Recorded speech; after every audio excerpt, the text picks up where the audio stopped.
The Independent National Electoral Commission, INEC, has warned that the 2023 general election, which is just over a month away, faces serious threat of cancellation if the waves of insecurity in parts of the country fail to improve.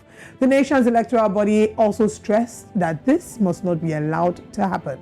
INEC Chairman Professor Mahmood Yakubu, who was represented by the Chairman Board of Electoral Institute BEI, Professor Abdullahi Abduzuru, disclosed this yesterday in Abuja at the validation of election security training resources. It's just very sad to see that. I mean, this is something that a lot of people had predicted was going to happen at Osao game. Yeah.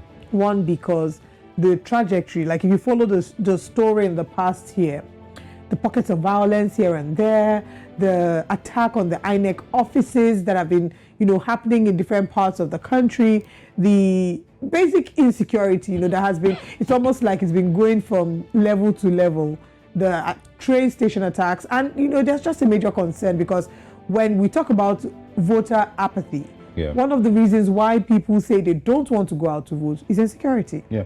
Well, the INEC chairman, eventually did stress that security personnel in particular and all election officials in general must be security conscious and alert to unusual activities in their environment and must also be fully equipped to deal with any challenge. Last month, INEC decried waves of attacks on its offices and facilities since releasing data detailing 50 attacks across 15 states, namely 11 in Imo, 7 in Osun State, 5 in Enugu State, 5 in Akwa Ibom State, 4 in Ebonyi State, Cross River 4, Abia State had 4 attacks, Anambra 2, Taraba 2, Kaduna, Borno, Bayelsa, Ondo, Lagos, and Ogun State all had 1 attack, respectively.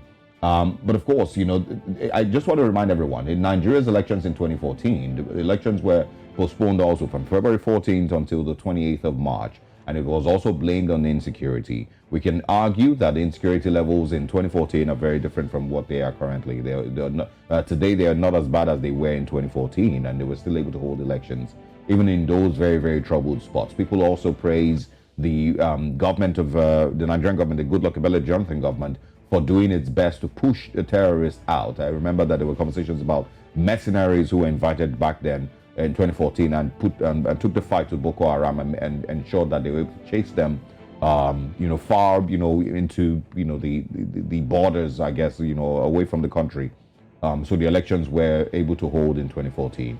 It's not necessarily the same way it is currently. We don't have those levels of insecurity anymore.